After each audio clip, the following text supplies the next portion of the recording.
गणेशाय नमः। ज्येष्ठ मास महात्म्य में 14वां अध्याय।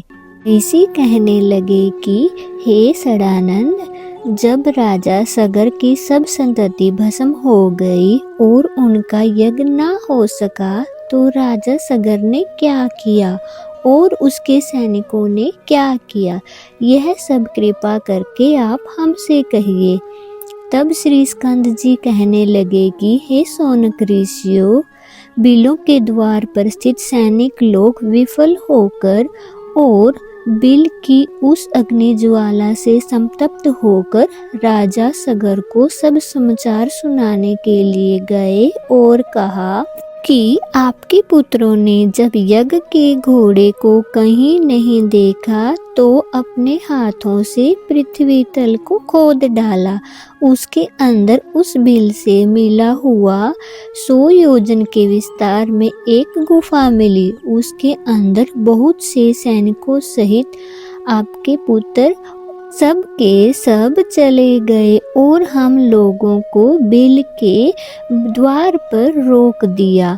कितने ही दिनों तक जब वे बाहर नहीं आए और हमको बिल के द्वार पर खड़े रहने के कारण कुछ पता नहीं लगा कि वे अंदर क्या कर रहे हैं। इतने में ही पाताल के समान वह बिल अग्नि से पूर्ण हो गया और हम लोग अग्नि ज्वाला में व्याप्त हो गए।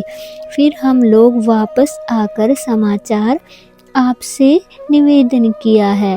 हे राजन, उनकी क्या गति हुई? मुग्ध हो जाने के कारण हम कुछ नहीं जान सकते। उन सैनिकों के ऐसे वचन सुनकर पर्वत पर वज्र के प्रहार के समान राजा सगर पृथ्वी पर गिर गए और मूर्छा खाकर मृतवत से लगने लगे। यह देखकर उनके आत्मजन और सभी ऋत्विक लोग हाहाकार करने लगे। इसके पश्चात राजा सगर को उठाकर उनके मुख कमल पर जल से सिंचन करने लगे। राजा को मूर्छा से जागृत देखकर ऋत्विक लोग कहने लगे कि हे नृप, हे शार्दूल, समस्त प्राणियों के रक्षक, शोक मत करो, क्योंकि पुरुष वीर्यशाली होते हैं। आप और हम सब उस बिल के द्वार पर चलेंगे। वे सब उस बिल के अंदर आने वाले जीव का बल और पराक्रम देखने के लिए यज्ञ के कार्य को समाप्त करके चल पड़े।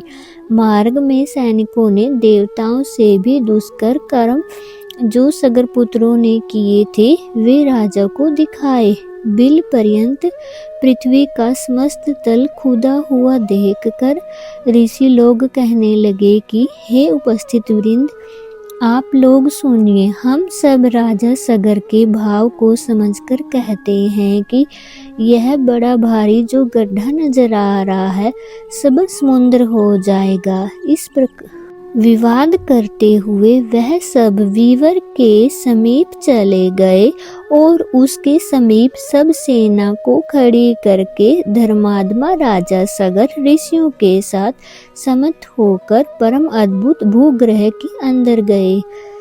वह भूग्रह इंद्रलोक के समान रत्नों से प्रदीप्त प्राणियों के संचार से रहित और सुंदर था, परंतु भस्म से पूर्ण था। राजा और ऋषि लोग यह देखकर क्रम से उस तेजपुंज के पास गए।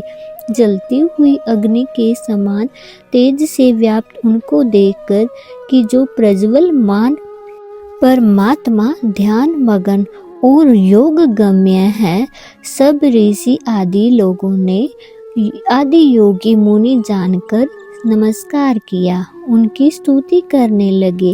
वे कहने लगे कि हे देव, आप नित्य है। हे परमानंद, आपकी जय हो। जगत के कारण रूप तथा मन से सृष्टि को संहार करने वाले आपको नमस्कार है। हे सत्ययुग को धारण करने वाले हरि स्वरूप, आपको नमस्कार है। तथा तम रूप में स्थित रुद्र स्वरूप, आपको नमस्कार है।